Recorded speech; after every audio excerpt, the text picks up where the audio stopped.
엄마, 잠깐만 만날 수 있어요? 큰아들 준호의 목소리가 핸드폰 너머로 들려오는 순간 가슴이 철렁 내려앉았습니다. 아, 또 시작이구나. 이런 전화를 받을 때마다 제 심장은 마치 누군가 주먹으로 한 대 친 것처럼 아파옵니다. 무슨 일인데? 제가 조심스럽게 물어보자 준호가 잠시 말을 멈췄습니다. 이 침묵 참 익숙합니다. 20년 동안 몇 번이나 들어본 그 침묵 말이에요. 그냥 얼굴 보고 싶어서요. 오늘 오후에 시간 되세요? 얼굴 보고 싶어서라고요. 지난주에도 지지난주에도 같은 말을 했었는데 정말 제 얼굴이 그렇게 보고 싶은 건지 아니면 다른 이유가 있는 건지 이제는 알 것 같습니다. 전화를 끊고 나서 거실 소파에 털썩 앉았습니다. 창밖으로 보이는 가을 하늘이 유난히 높고 쓸쓸해 보였어요. 아침 9시 하루가 이제 막 시작되었는데 벌써 마음이 무거워졌습니다. 부엌으로 가서 미지근한 물 한 잔을 마시며 생각에 잠겼어요. 남편이 돌아가신 지 벌써 20년이 다 되어 갑니다. 그때 준호가 20살, 준석이가 17살, 미경이가 14살이었죠. 어린 자식들을 혼자 키우겠다고 다짐했을 때가 엊그제 같은데 엄마가 있잖아. 엄마가 다 해결해 줄게. 그때 제가 아이들에게 했던 말이 지금 생각해 보니 참 무책임했던 것 같아요. 정말 모든 걸 해결해 줄 수 있을 거라고 착각했거든요. 핸드백에서 통장을 꺼내 들여다봤습니다. 작년보다 또 줄어든 잔고를 보니 가슴이 답답해졌어요. 언제부터인가 이 통장을 볼 때마다 불안감이 밀려옵니다. 마치 구멍 뚫린 바가지에 물을 붓는 것 같은 기분이에요. 엄마, 사업 자금이 좀 필요해요. 이번에 정말 잘 될 것 같거든요. 어머니, 아이들 학원비가 올랐어요. 요즘 교육비가 얼마나 비싼지 아세요? 엄마, 전세 보증금 좀 도와주실 수 있어요? 집주인이 갑자기 올려달라고 해서. 어제 일처럼 생생한 아이들의 목소리가 귀에 맴돕니다. 그때마다 저는 어떻게 했을까요? 그래, 그래. 엄마가 도와줄게. 이렇게 말하면서 기꺼이 통장에서 돈을 빼서 건네줬죠. 정말이지 자식들이 힘들어하는 모습을 보면 제 가슴이 먼저 아파옵니다. 내가 도와주지 않으면 누가 도와주겠어요? 세상이 이렇게 각박한데 자식들한테라도 기댈 곳이 있어야 하지 않을까요? 하지만 요즘 들어 이상한 생각이 자꾸 듭니다. 정말 이상해요. 돈을 주고 나면 아이들이 한동안 연락이 뜸해지거든요. 그러다가 또 몇 달 지나면 엄마 얼굴 보고 싶어요 하는 전화가 옵니다. 우연의 일치일까요? 아니면, 아니에요. 이런 생각하면 안 돼요. 내 자식들이 그럴 리가 없어요. 오늘따라 집이 특히 조용합니다. 시계 초침 소리만 또각또각 들려오고 냉장고 돌아가는 소리가 유난히 크게 느껴져요. 이 집에서 혼자 지낸 지도 벌써 10년이 넘었는데 아직도 이 정적에 익숙해지지 않습니다. 아이들이 어렸을 때는 얼마나 시끄러웠는지 몰라요.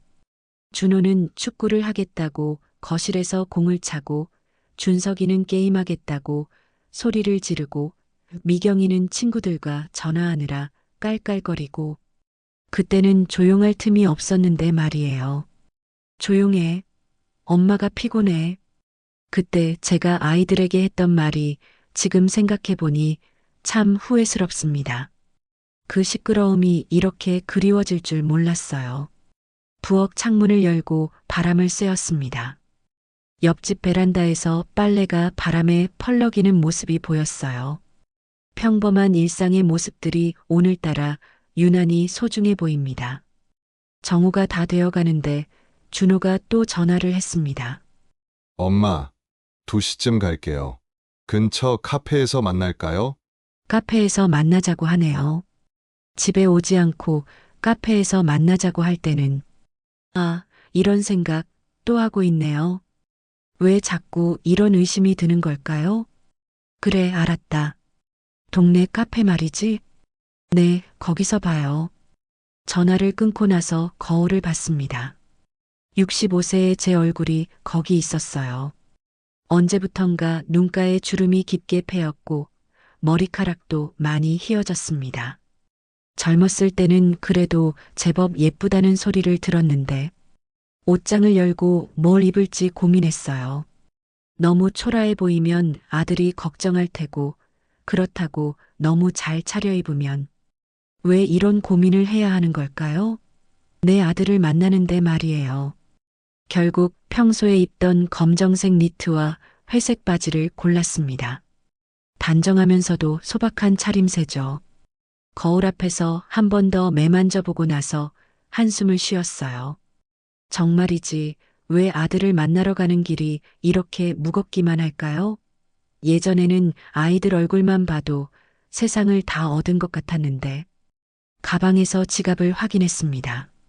현금이 얼마나 있는지, 카드는 가져왔는지, 이런 걸 왜 확인하는 걸까요? 그냥 커피 한 잔 마시러 가는 거라면서요. 집을 나서기 전에 마지막으로 통장을 한 번 더 들여다봤습니다. 남편이 남겨준 보험금과 제가 모은 적금, 그리고 작은 부동산을 정리한 돈이 들어 있어요. 20년 전에는 꽤 많은 돈이라고 생각했는데 지금 보니 그렇게 많지도 않네요. 특히 요즘 몇 년 사이에 많이 줄어든 것 같아요. 아이들이 필요하다고 할 때마다 조금씩 빼서 줬는데 티끌 모아 태산이라고 하지만 거꾸로 하니까 태산이 티끌이 되어버렸네요. 현관문을 열고 나서면서 문득 이런 생각이 들었어요. 언제까지 이런 식으로 살아야 할까? 자식들이 필요하다고 하면 무조건 주고 또 필요하다고 하면 또 주고. 그런데 정작 제 노후 준비는 얼마나 되어 있을까요? 이 나이에 갑자기 아프기라도 하면 어떻게 하죠? 자식들에게 의지해야 하는 건가요? 아니에요. 이런 생각하면 안 됩니다. 자식들이 효자예요. 제가 힘들 때 당연히 도와줄 거예요. 지금까지 제가 도와준 것처럼 말이에요. 카페로 가는 길에 동네 할머니들을 몇 분 만났습니다. 준옥 씨, 어디 가세요? 아들 만나러 가요. 아이고, 좋겠네. 아들이 자주 찾아오나 봐요? 그럭저럭요. 다른 할머니들은 어떨까 궁금해졌어요. 다들 자식들한테 어떤 대우를 받고 있을까요? 혹시 저처럼 가슴 한구석이 불안한 사람이 또 있을까요? 카페에 도착해서 구석진 자리에 앉아 준호를 기다렸습니다. 아메리카노 한 잔을 주문하고 창밖을 바라보니 젊은 엄마가 유모차를 밀고 지나가는 모습이 보였어요. 저도 저랬었죠. 아이들이 어렸을 때 유모차에 태우고 이 동네를 얼마나 많이 돌아다녔는지 몰라요. 그때는 힘들었지만 정말 행복했었는데 10분 정도 지나서 준호가 들어왔습니다. 키가 크고 잘생긴 제 아들이지만 오늘 보니 표정이 좀 어두워 보였어요. 뭔가 걱정거리가 있는 것 같았습니다. 엄마, 안녕하세요. 그래, 왔구나. 커피 뭐 마실래? 아메리카노로 주세요. 준호가 자리에 앉으면서 제 얼굴을 유심히 들여다봤어요. 뭔가 말하고 싶어 하는 것 같은데 주저하고 있었습니다. 이런 모습 정말 많이 봤어요. 어렸을 때부터 준호는 뭔가 부탁할 일이 있으면 이렇게 머뭇거렸거든요. 용돈을 더 달라고 할 때도 친구들과 놀러 가겠다고 할 때도 무슨 일 있어? 제가 먼저 물어보자 준호가 어색하게 웃었습니다. 그냥 엄마 얼굴 보고 싶어서 왔어요. 또 그 말이네요. 정말 그런 걸까요? 아니면 가슴 한구석에서 불안감이 다시 올라왔습니다. 아들의 표정을 보니 분명히 무슨 일이 있는 것 같은데 아직은 말을 꺼내지 않고 있어요. 이런 시간이 참 어색해요. 예전에는 아들과 함께 있으면 그렇게 편했는데 언제부턴가 이상하게 긴장이 되고 조심스러워졌거든요. 혹시 또 돈 이야기를 꺼낼까 봐서요. 정말이지, 왜 제가 내 아들 앞에서 이런 마음이 들어야 하는 걸까요?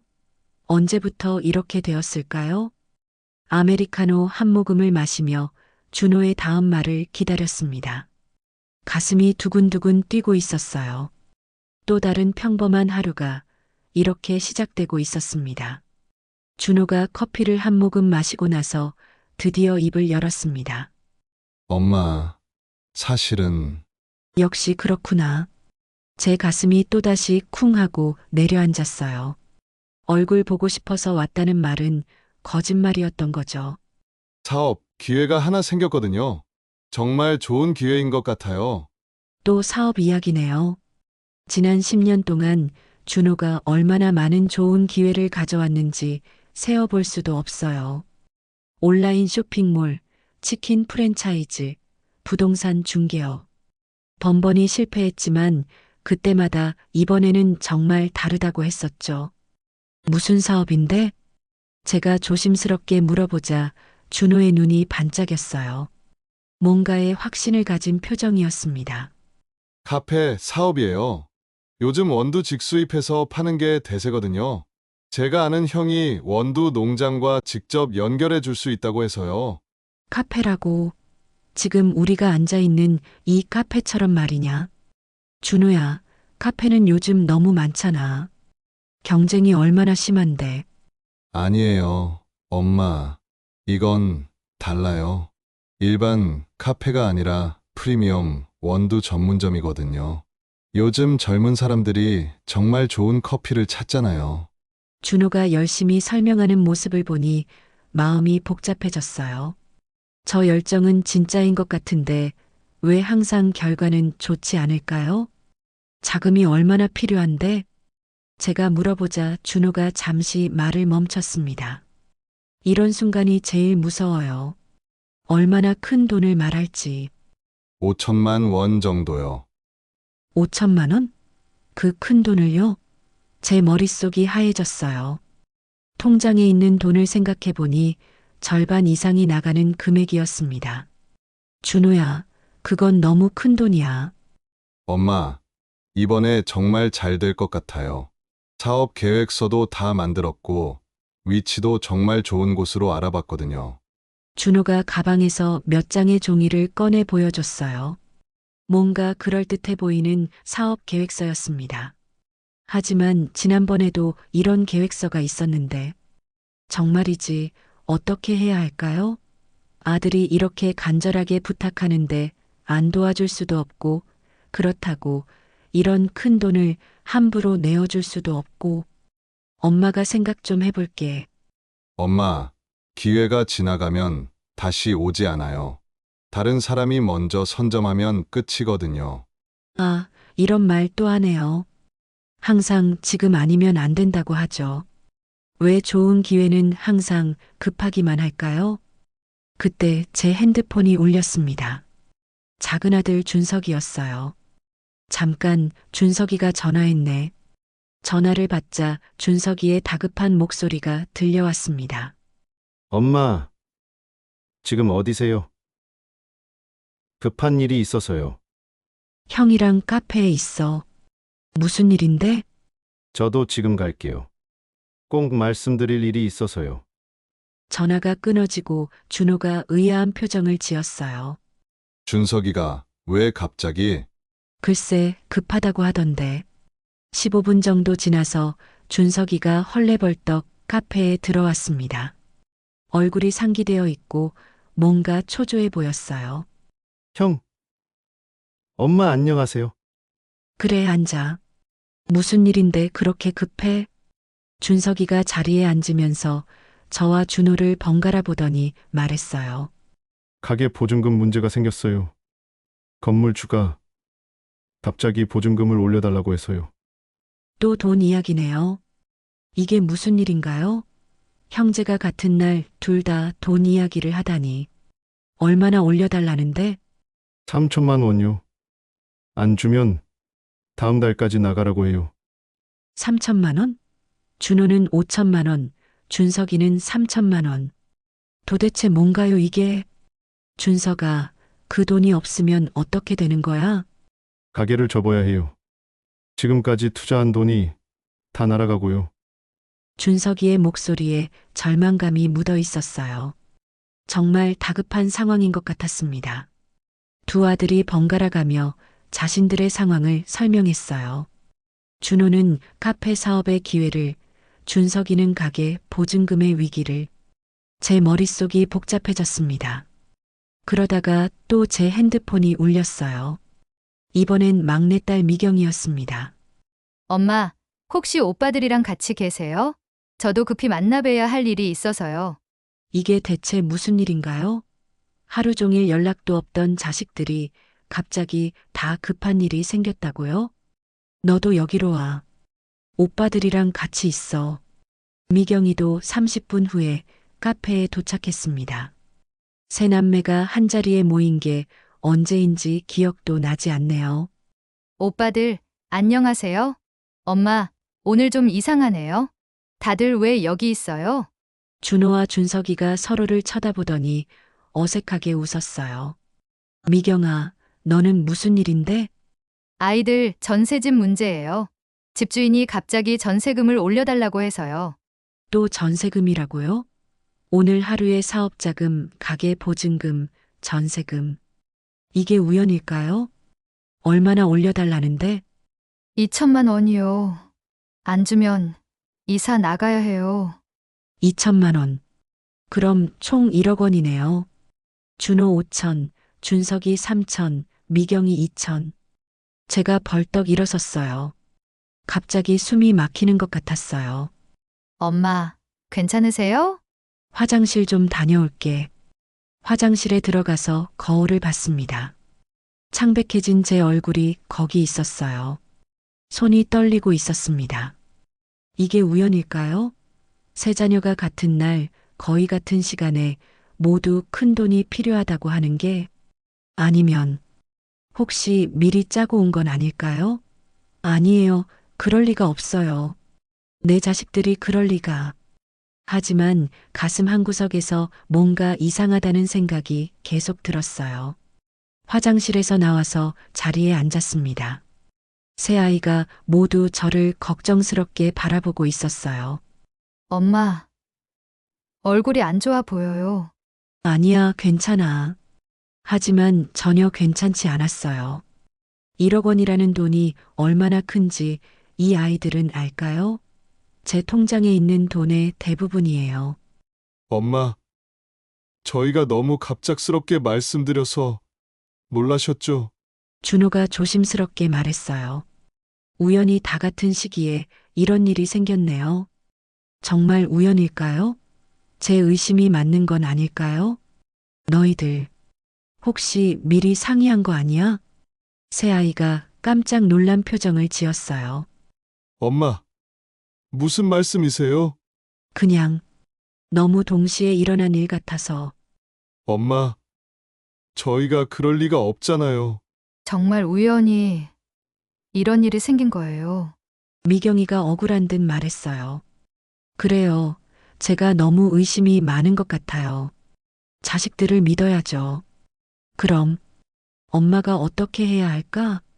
제가 조심스럽게 물어보자 새 아이의 눈빛이 반짝였어요. 희망적인 표정들이었습니다. 엄마, 가능하시면 도와주세요. 저희가 정말 절실해요. 절실하다고요? 저도 절실해요. 제 노후가 절실하고 제 안전이 절실하고.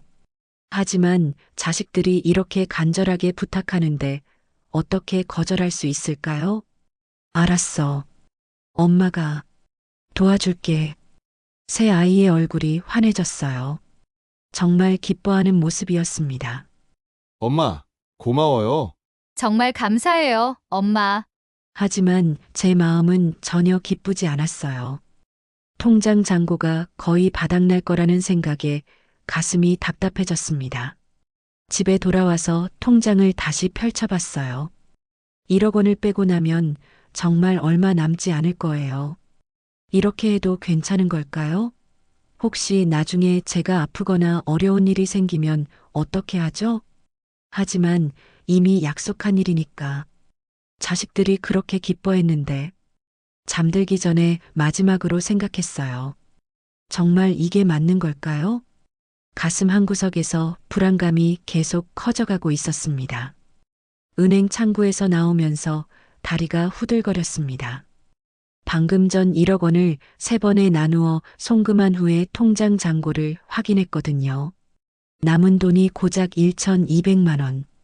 20년 전만 해도 꽤 큰 돈이라고 생각했던 1억 원이 단 하루 만에 사라져 버렸어요. 마치 꿈을 꾸는 것 같았습니다. 아니, 악몽이라고 해야겠네요. 집으로 돌아오는 길에 다리가 무거워서 몇 번이나 멈춰 섰어요. 65세에 이런 큰 돈을 한 번에 써버린다는 게 정말 괜찮은 걸까요? 현관문을 열고 들어서니 집안이 유난히 조용했어요. 거실 소파에 앉아서 통장을 다시 펼쳐봤습니다. 잔고를 몇 번이나 확인해도 숫자는 변하지 않더라고요. 1,200만 원. 이 돈으로 제가 얼마나 살 수 있을까요? 월 생활비가 150만 원 정도 든다면 계산해 보니 8개월 정도밖에 안 되네요. 그 다음엔 어떻게 해야 하죠? 아, 이런 생각하면 안 돼요. 자식들이 잘 되면 저도 잘 되는 거잖아요. 준호의 카페가 성공하고 준석이의 가게가 잘 되고 미경이가 안정적으로 살게 되면 그러면 언젠가는 제게도 도움이 될 거예요. 그런데 정말 그럴까요? 핸드폰을 들여다봤어요. 돈을 송금한 지 벌써 3일이 지났는데 아무도 연락이 없었거든요. 송금 직후에 감사합니다. 메시지 한 통씩만 왔을 뿐이에요. 엄마 정말 고마워요. 꼭 성공해서 보답드릴게요, 준호. 어머니 덕분에 가게 지킬 수 있었어요. 감사해요, 준석. 엄마 사랑해요. 아이들이랑 안정되게 살 수 있을 것 같아요, 미경. 그때는 이런 메시지들이 그렇게 기뻤는데 지금 다시 보니 왜 이렇게 마음이 허전할까요? 냉장고를 열어서 반찬통들을 꺼냈어요. 혼자 살다 보니 음식도 금방 상하고 만들기도 귀찮아서 늘 비슷한 것만 먹게 되더라고요. 오늘도 어제 먹던 김치찌개를 데워서 먹었습니다. 밥을 먹으면서 문득 이런 생각이 들었어요. 예전에 아이들이 어렸을 때는 이 시간이 얼마나 행복했는지 몰라요. 엄마, 오늘 반찬 뭐야? 엄마 밥 더 줘. 이거 맛있다. 엄마가 세상에서 요리를 제일 잘해. 그때는 아이들이 맛있게 먹는 모습만 봐도 하루 종일 기분이 좋았어요. 새벽부터 일어나서 도시락 싸주고 저녁엔 아이들이 좋아하는 음식을 만들어주고. 하지만 지금은 어떤가요? 제가 만든 음식을 맛있게 먹어줄 사람도 없고 엄마 고생하셨어요 하고 말해줄 사람도 없어요. 식사를 마치고 설거지를 하는데 눈물이 났어요. 왜 이렇게 외롭기만 할까요? 자식들을 도와줬으면 기분이 좋아야 하는데 왜 이렇게 허전하기만 한 걸까요? 저녁 7시쯤 되니까 더 심해졌어요. 예전에는 이 시간이면 아이들 저녁 준비하느라 바빴는데 지금은 할 일이 없어서 시간이 너무 길게 느껴져요. TV를 켜고 뉴스를 봤는데 노인 빈곤율이 높다는 이야기가 나오더라고요. 갑자기 가슴이 철렁했어요. 혹시 저도 그런 처지가 되는 건 아닐까요? 1,200만 원으로는 정말 얼마 못 버틸 텐데. 아니에요. 자식들이 있잖아요. 제가 정말 어려워지면 도와줄 거예요. 지금까지 제가 도와준 것처럼 말이에요. 그런데 정말 그럴까요? 요즘 들어 이상한 패턴이 느껴져요. 돈이 필요할 때는 연락이 자주 오는데 돈을 주고 나면 연락이 뜸해져요. 예전에는 일주일에 한두 번씩은 안부 전화라도 왔었는데 요즘엔 한 달에 한 번 오면 다행이에요. 혹시 제가 너무 예민한 건 아닐까요? 아이들도 바쁘고 각자 생활이 있으니까 매일 연락할 수는 없죠.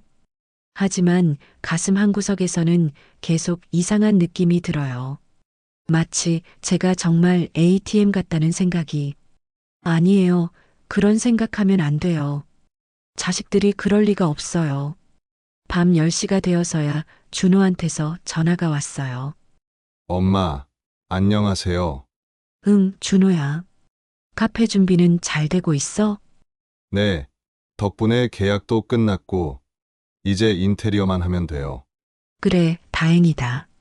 엄마, 그런데 죄송한데 당분간 바빠서 자주 연락 못 드릴 것 같아요.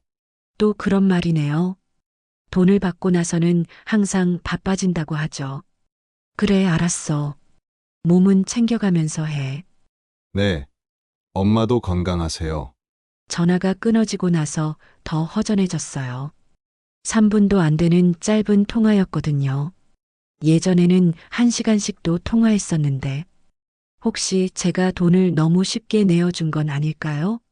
자식들이 저를 만만하게 보는 건 아닐까요? 아니에요. 그런 생각하면 안 됩니다. 자식들은 고마워하고 있어요. 다만 표현을 잘 안 할 뿐이죠.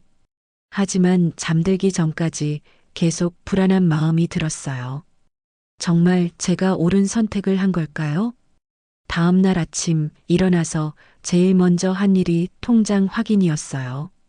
혹시 꿈이었나 싶어서요. 하지만 역시 1200만 원 그대로였습니다. 아침 식사를 하면서 문득 이런 생각이 들었어요. 앞으로 아프기라도 하면 어떻게 하죠? 이 나이에 병원비가 얼마나 드는지 알아요?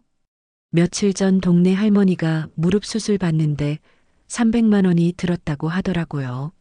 만약 저도 그런 일이 생기면. 아니에요. 건강하게 살면 돼요. 아프면 안 되는 거예요. 그런데 내 의지로 아프지 않을 수 있는 건가요? 나이가 들면 몸이 아픈 건 자연스러운 일인데, 오후에 마트에 가서 장을 봤어요. 장바구니에 물건을 담으면서도 계속 가격을 확인하게 되더라고요. 예전에는 그러지 않았는데, 계산대에서 영수증을 받고 보니 3만 원이 나왔어요. 별로 산 것도 없는데 이렇게 나오네요. 앞으로는 더 아껴 써야겠어요.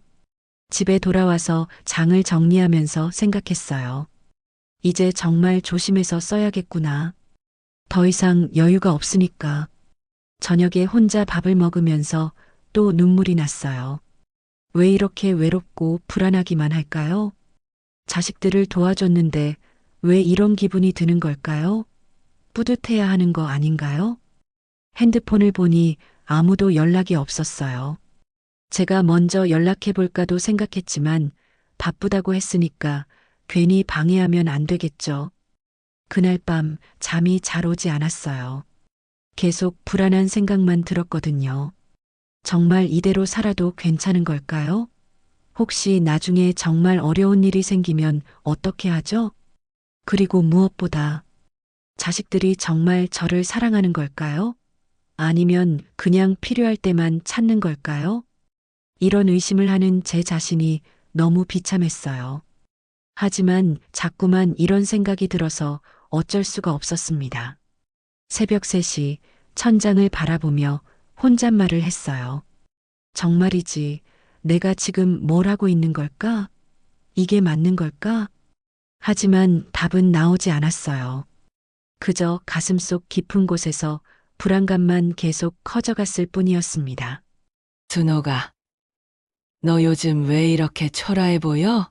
마트에서 장을 보고 나오는데 뒤에서 누군가 제 이름을 불렀어요. 돌아보니 고등학교 동창 경숙이었습니다. 20년 넘게 알고 지낸 친구죠. 아이고, 경숙아. 잘 있었어? 응. 그런데 너 진짜 안색이 안 좋다. 무슨 일 있어? 경숙이가 제 얼굴을 자세히 들여다보더니 걱정스러운 표정을 지었어요. 거울을 보지 않아도 제가 요즘 얼마나 피곤해 보이는지 알 것 같았거든요. 별일 없어. 그냥 잠을 좀 못 잤을 뿐이야. 잠을 못 잤다고? 너 혹시 어디 아픈 거야? 경숙이의 걱정 어린 목소리를 듣자 갑자기 눈물이 날 것 같았어요. 며칠 동안 누구한테도 제 마음을 털어놓지 못했거든요. 그냥 좀 복잡한 일이 있어서. 뭔데? 나한테 말해봐. 혹시 건강 문제야? 경숙이가 제 팔을 잡고 걱정스럽게 물어봤어요. 이렇게 제 걱정을 진심으로 해주는 사람이 있다는 게 그렇게 고마울 수가 없었습니다. 건강은 괜찮아. 다른 일이야. 그럼 뭔데? 설마 자식들 때문이야? 경숙이의 말에 저도 모르게 깜짝 놀랐어요.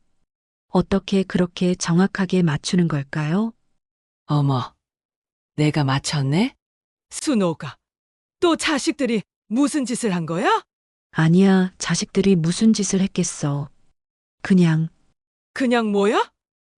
너 지금 표정 봐. 분명히 자식들 때문에 속상한 거 아니야? 경숙이가 제 어깨를 잡고 똑바로 바라보더라고요.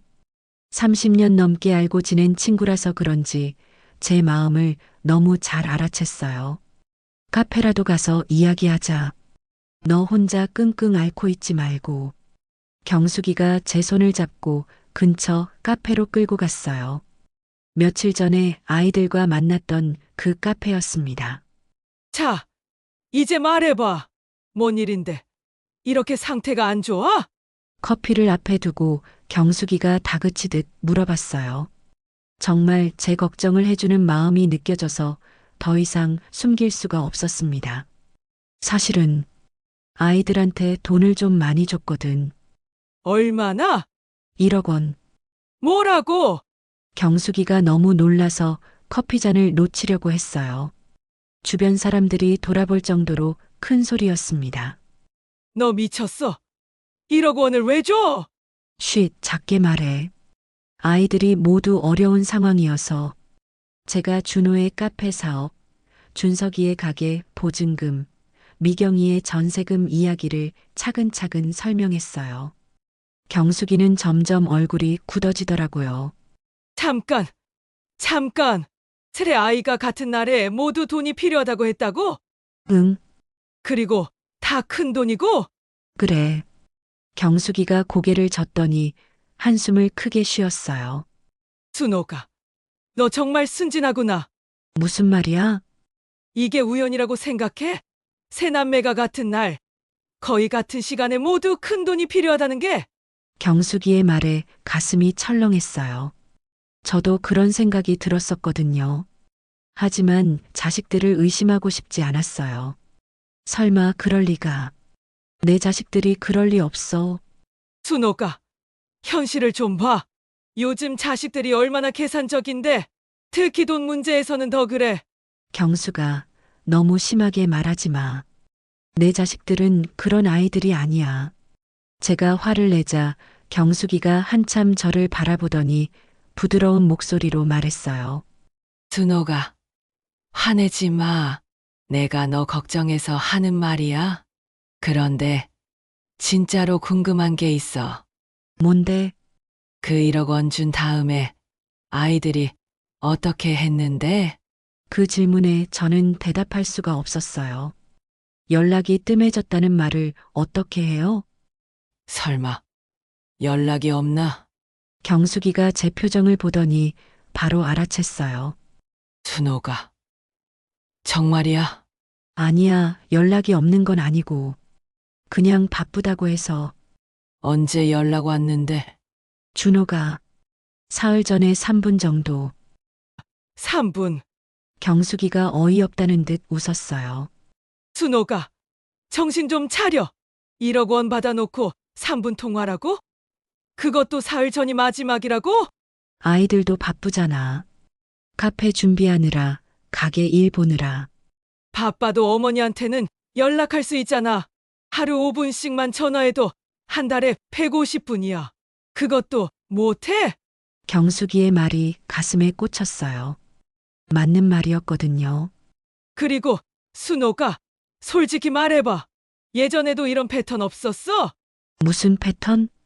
돈 달라고 할 때는 자주 연락하고 돈 주고 나면 연락이 뜸해지는 거 말이야. 제 얼굴이 화끈거렸어요.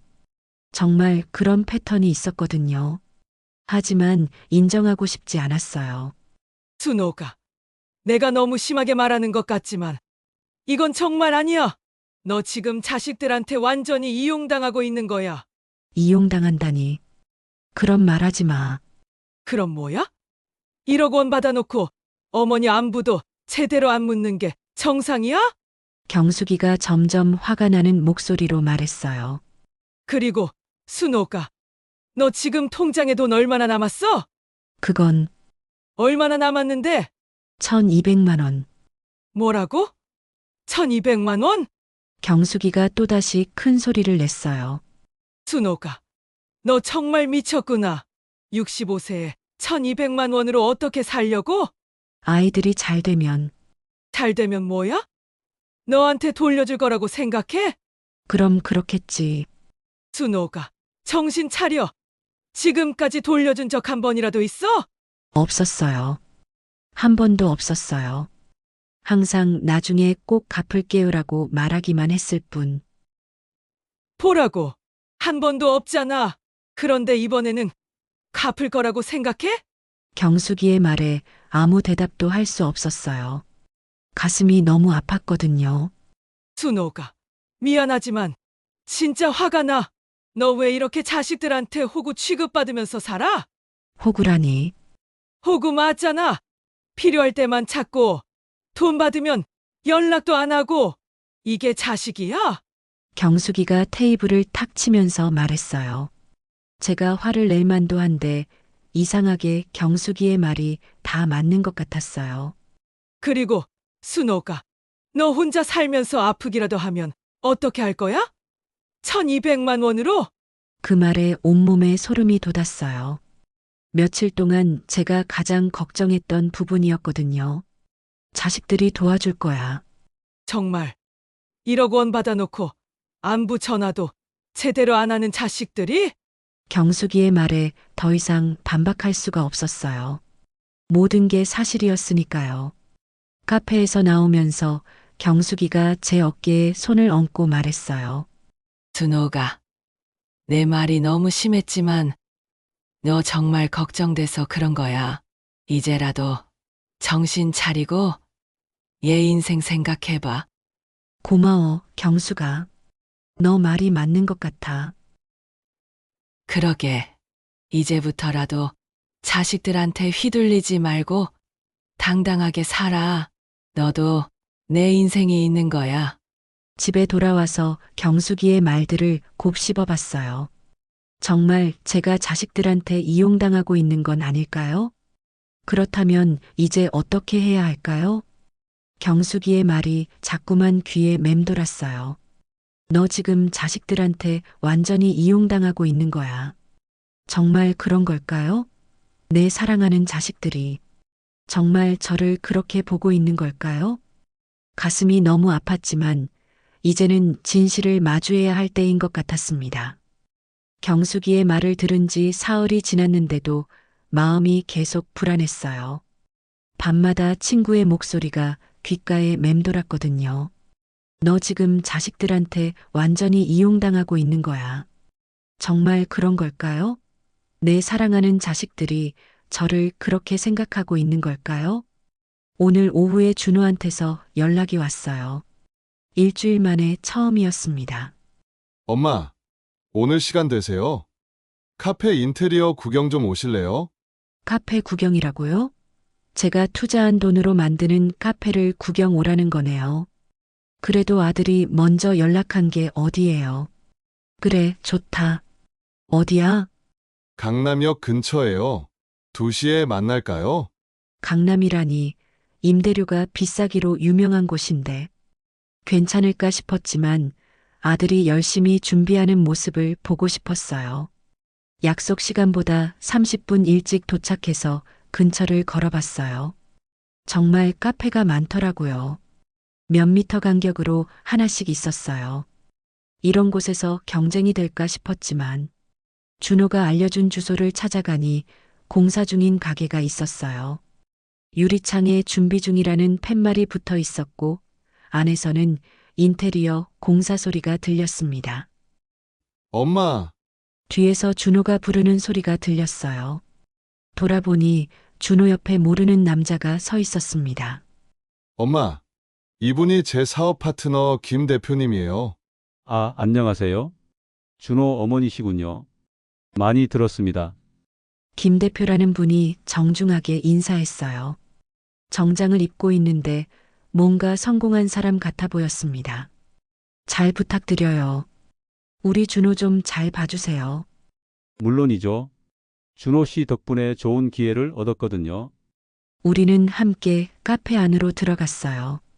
아직 공사 중이지만 꽤 넓고 분위기가 좋아 보였습니다. 엄마, 어때요? 괜찮죠? 응, 좋다.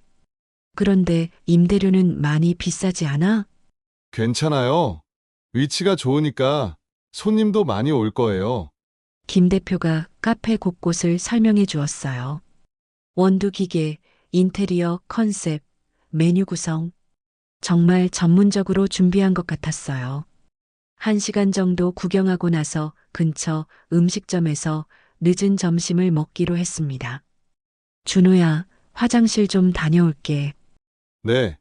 엄마, 화장실에 가려다가 핸드폰을 테이블에 두고 온 걸 깨달았어요. 혹시 급한 전화가 올까봐 다시 가져오려고 음식점으로 돌아갔습니다. 그런데 입구 근처에서 준호와 김 대표의 대화가 들렸어요. 제 이야기를 하고 있었거든요. 어머니가 생각보다 순진하시네요. 김 대표의 목소리였어요. 네. 그래서 일이 쉬웠어요. 다른 집 어머니들은 까다로운 분들이 많은데 준호의 대답을 듣고 가슴이 철렁했어요. 일이 쉬웠다는 게 무슨 뜻인가요? 그런데 정말 5천만 원을 한 번에 주셨어요? 네. 망설이지도 않으시더라고요. 사실 좀 미안하긴 했는데 미안하긴 뭘요? 사업이 잘 되면 어머니한테도 도움이 되는 거죠. 그렇긴 한데 어머니 통장에 얼마나 남았을까요? 아직 좀 더 있을 것 같은데. 그 순간 온몸이 얼어붙었어요. 지금 뭐라고 한 거죠? 왜요? 더 필요한 게 있으세요? 아직은 아닌데 나중에 추가 자금이 필요할지도 모르거든요. 그럴 때는 또 부탁드리면 되죠. 어머니가 워낙 아드님을 사랑하시니까. 제 귀를 의심했어요. 지금 제 아들이 저를 뭘로 보고 있는 걸까요? 발이 땅에 붙지 않는 것 같았어요. 벽에 기대서 겨우 몸을 지탱했습니다. 사실 형제들이랑 타이밍을 맞춘 게 효과가 있었던 것 같아요.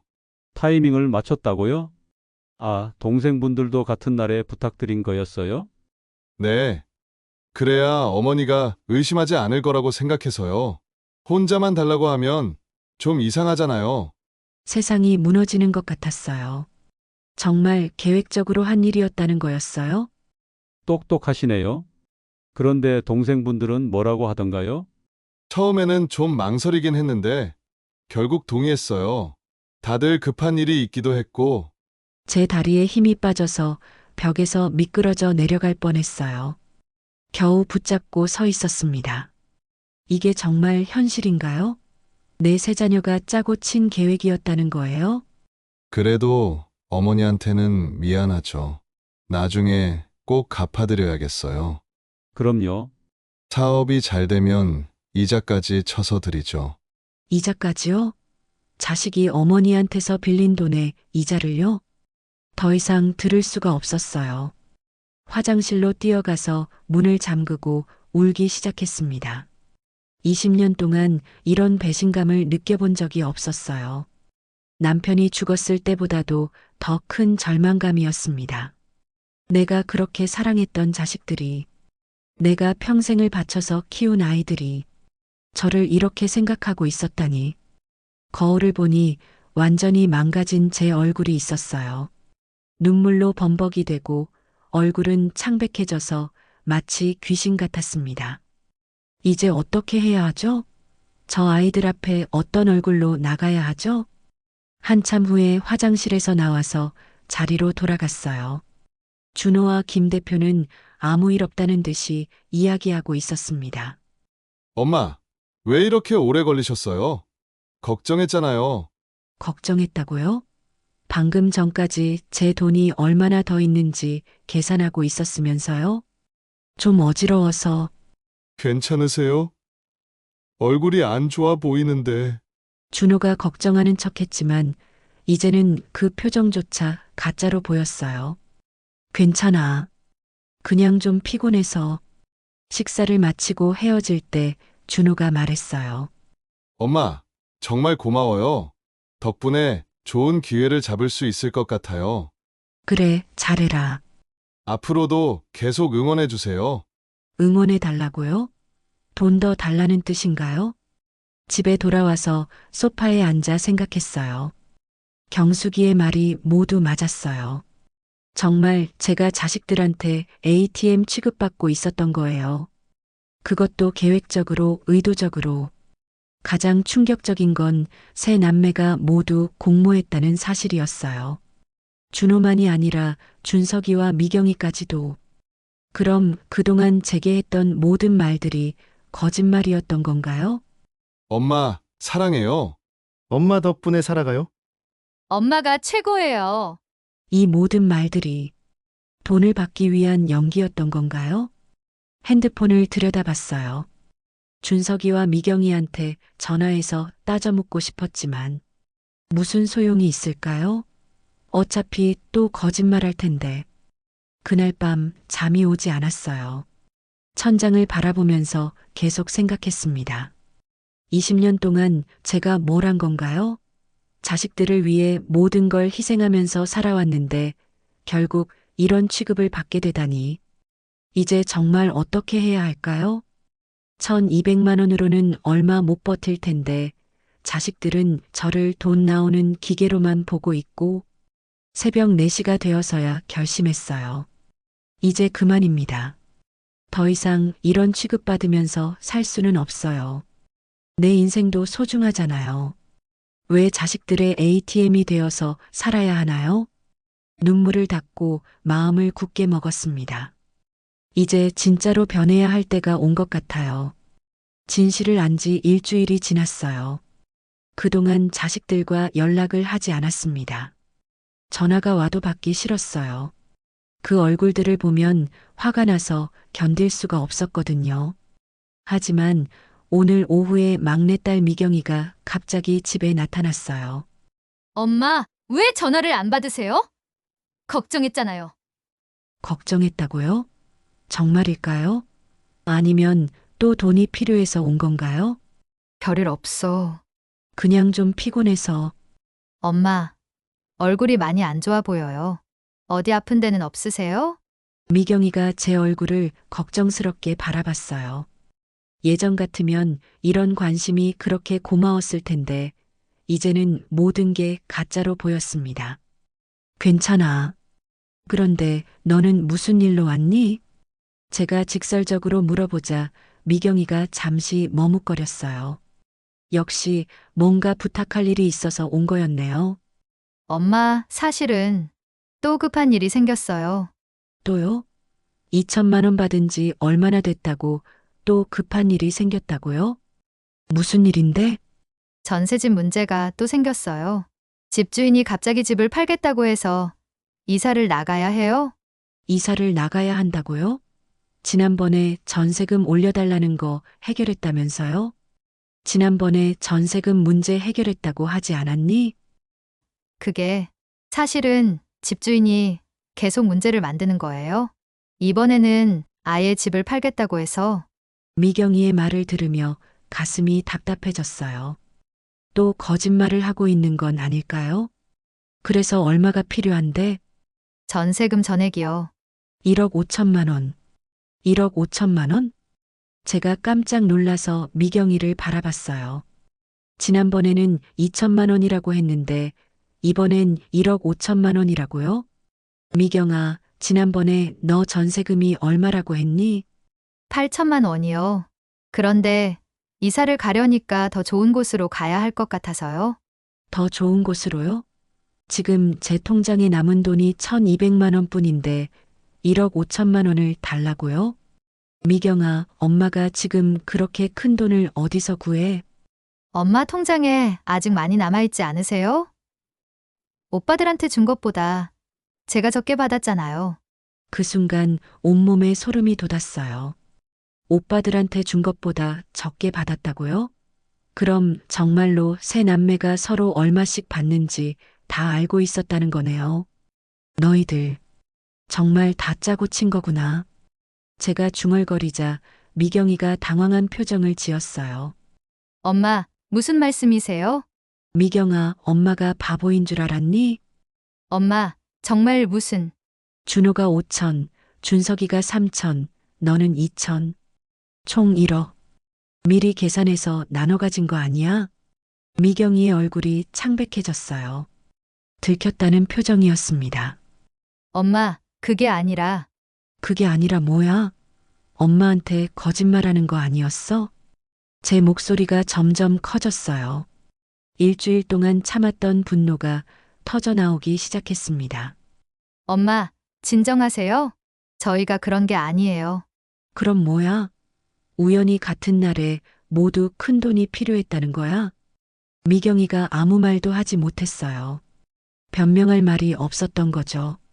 그리고 미경아, 전세금이 지난번에는 8천만 원이라고 했는데 왜 이번엔 1억 5천만 원이야?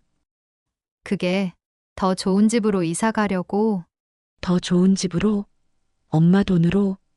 제가 소리를 지르자 미경이가 울먹이기 시작했어요. 엄마, 왜 이러세요? 저희가 뭘 잘못했다고? 뭘 잘못했다고? 엄마를 ATM으로 생각한 게 잘못이야. ATM이라니. 엄마, 그런 말씀 하지 마세요. 그럼 뭐야?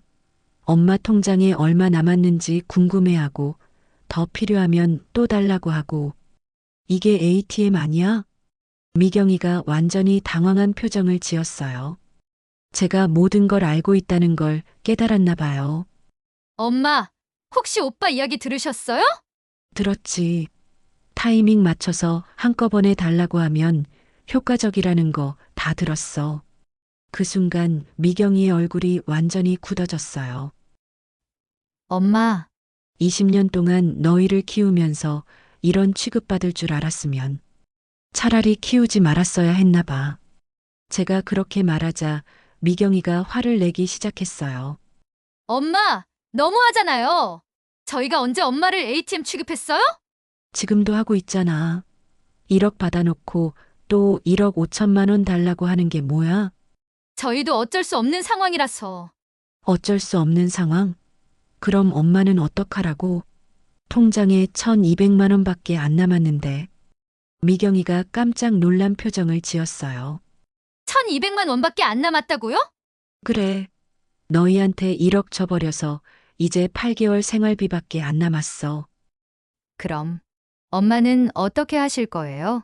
그 질문을 듣고 정말 화가 머리끝까지 올랐어요. 나는 어떻게 하냐고? 그걸 왜 나한테 물어봐? 너희가 생각해야 할 일 아니야? 저희가 뭘 생각해요? 엄마가 늙어서 아프면 누가 돌볼 건지, 돈이 떨어지면 누가 책임질 건지. 미경이가 입을 다물었어요. 미경아, 솔직히 말해봐. 엄마가 정말 어려워지면 너희가 도와줄 거야? 당연히 도와드리죠. 정말? 1억 받아놓고 안부 전화 한 번 제대로 안 하는 너희가? 미경이가 할 말이 없어 보였어요. 미경아, 엄마가 병원에 입원하게 되면 면회 한 번 올 거야? 엄마, 왜 그런 말씀을? 대답해봐. 올 거야, 안 올 거야? 올 거예요. 거짓말하지 마. 너희는 엄마가 돈이 있을 때만 찾아오잖아. 그때 미경이가 갑자기 울음을 터뜨렸어요. 엄마, 정말 너무해요. 저희가 엄마를 사랑하지 않는다고 생각하세요? 사랑한다고? 그럼 왜 계획 세워서 돈을 뜯어간 거야? 뜯어갔다니.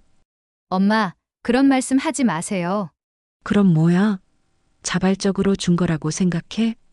미경이가 소리내어 울기 시작했어요. 하지만 제 마음은 전혀 누그러지지 않았습니다. 미경아, 엄마한테 사과해. 뭐려? 엄마를 속인 것, 계획적으로 돈을 받은 것, 그리고 엄마를 ATM 취급한 것. 저희는 그런 게 사과 안 할 거야? 미경이가 한참 동안 울기만 했어요. 사과는 하지 않았습니다. 그 순간 정말 절망적이었어요.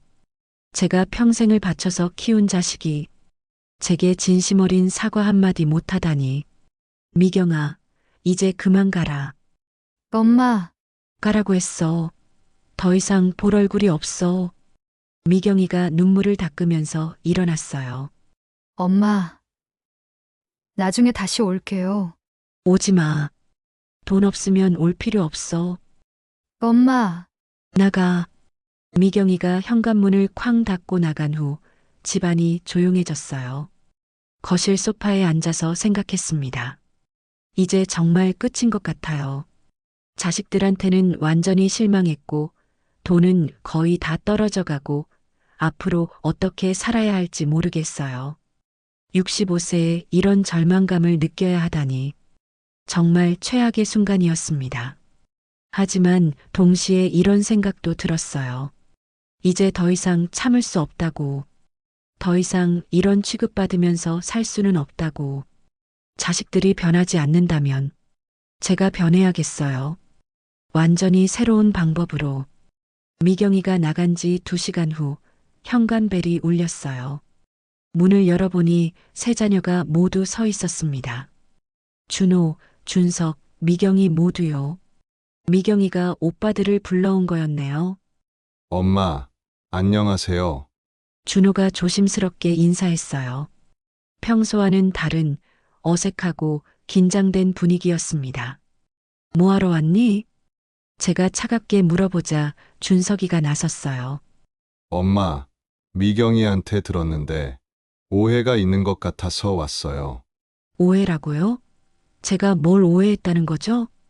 거실로 들어와. 아이들이 소파에 앉아 분위기가 무거워졌어요.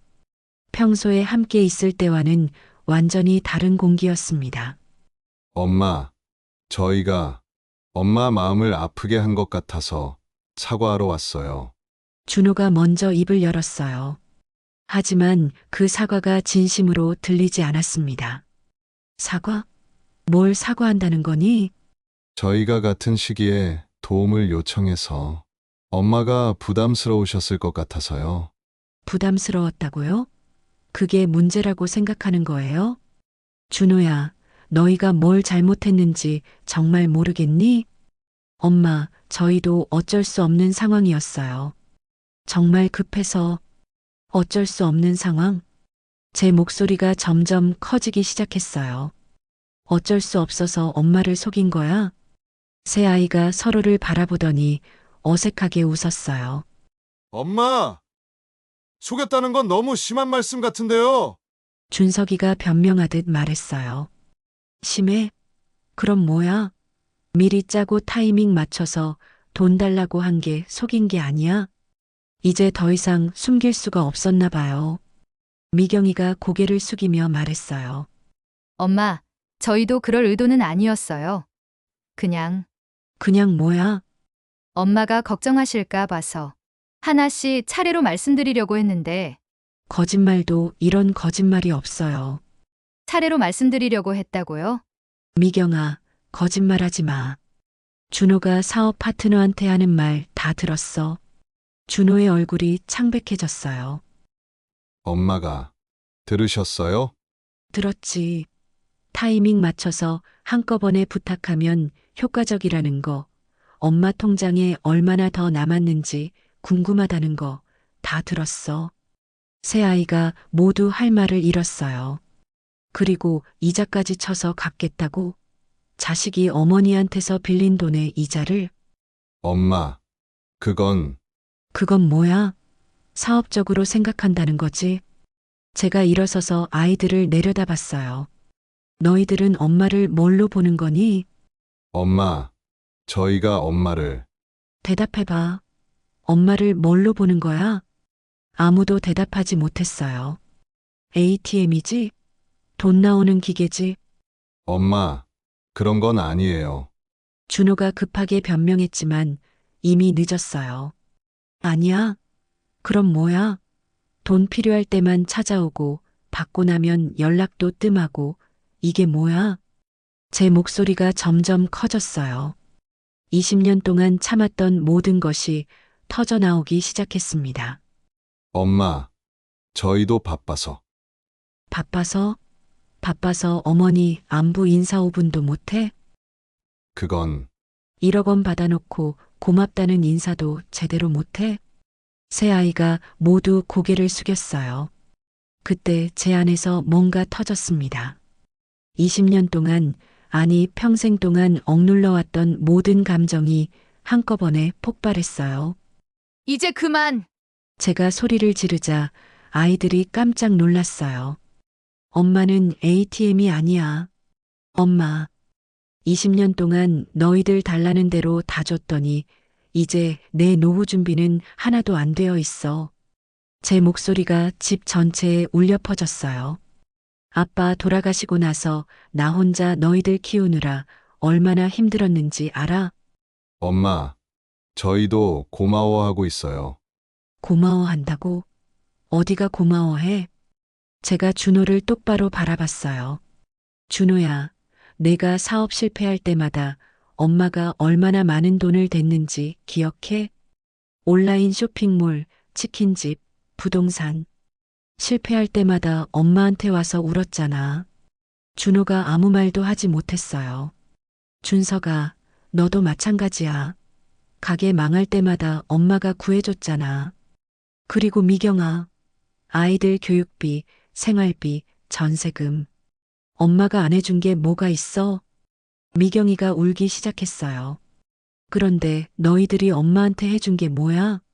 세 아이가 모두 고개를 들지 못했어요. 엄마가 아플 때 병원에 함께 간 적 있어? 엄마 생일에 챙겨준 적 있어? 그냥 안부 전화라도 제대로 한 적 있어? 아무도 대답하지 못했어요. 없잖아. 하나도 없어. 제 눈에서 눈물이 흘러내렸어요. 분노의 눈물이었습니다. 엄마가 허리 아파서 수술했을 때도, 감기로 앓아 누웠을 때도, 외롭다고 연락했을 때도, 너희들은 어디 있었어?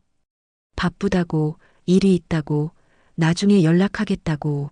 항상 그런 식이었잖아. 제가 테이블을 탁 치니 컵들이 흔들렸어요. 그러면서 돈 필요하면 언제든 연락하고 1억 원씩 달라고 하고. 엄마, 저희가 잘못했어요. 준석이가 울먹이며 말했어요. 잘못했어? 진짜로? 네. 정말 잘못했어요. 그럼 이제 어떻게 할 거야? 엄마께 잘해드릴게요. 잘해드린다고? 어떻게? 준석이가 대답하지 못했어요. 또 돈 필요하면 달라고 할 거 아니야? 그건 솔직히 말해봐. 또 필요하면 달라고 할 거지? 세 아이가 서로를 바라봤어요. 엄마, 저희 정말 반성하고 반성한다고 말만 하지 말고 행동으로 보여줘. 제가 소리를 지르자 아이들이 움츠러들었어요. 지금 당장 엄마가 준 돈 다 갚아. 엄마, 1억 원. 지금 당장 갚으라고. 엄마, 그건 너무 너무해. 엄마한테는 안 너무하고. 제가 일어서서 아이들 앞을 서성거렸어요. 65세 나이에 통장에 1,200만 원밖에 안 남게 만든 게 안 너무해. 엄마, 저희가 갚을게요. 시간만 주시면. 시간? 엄마한테 시간이 얼마나 남았는데?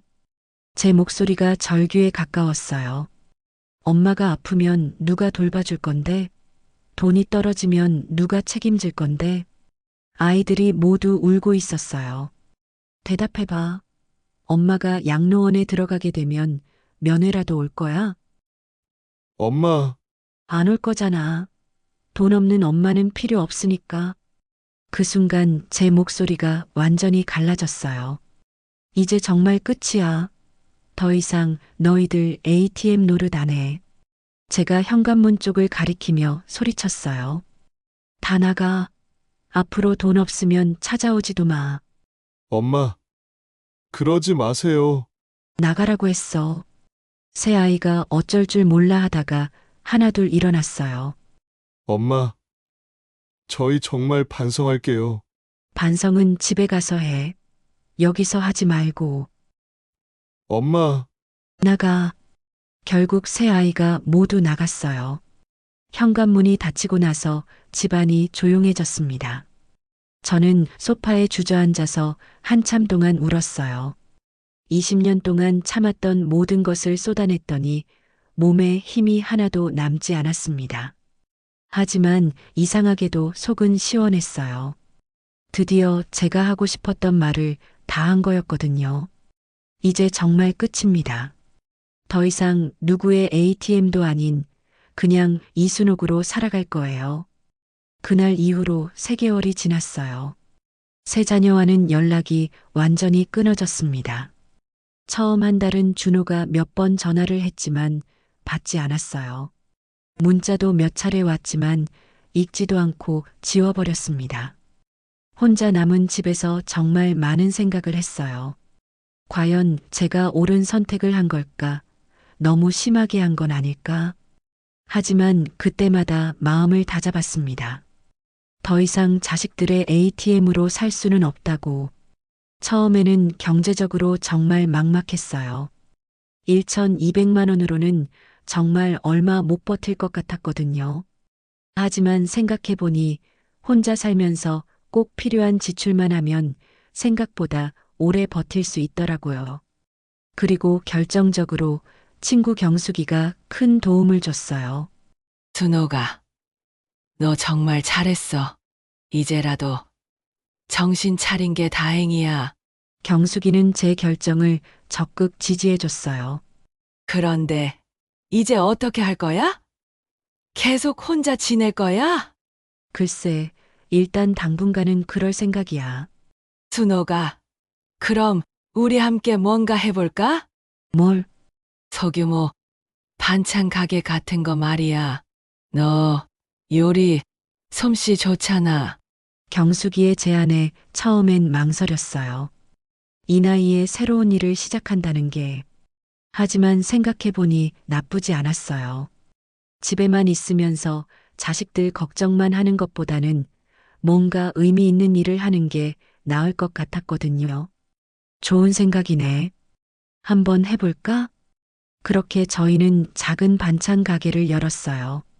동네 상가 한 구석에 10평 남짓한 작은 가게였지만 제게는 새로운 희망이었습니다. 처음에는 힘들었어요. 새벽부터 일어나서 반찬을 만들고 가게를 운영하고 65세에 새로 시작하는 일이 쉽지 않더라고요. 하지만 이상하게도 마음은 편했어요. 누군가 저를 ATM으로 보는 것도 아니고 제가 번 돈을 제 맘대로 쓸 수 있다는 게 이렇게 자유로운 줄 몰랐어요. 1달, 2달 지나면서 가게도 점점 손님이 늘었어요. 정성껏 만든 반찬들이 입소문을 타기 시작한 거였습니다. 사장님 반찬이 정말 맛있어요. 우리 어머니 솜씨 같아서 자꾸 생각나요. 손님들이 이렇게 말해줄 때마다 정말 뿌듯했어요.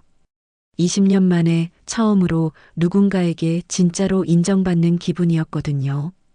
그런데 2개월쯤 지났을 때 가게에 준석이가 나타났어요. 엄마, 가게 문을 열고 들어온 둘째 아들을 보자 가슴이 철렁했어요.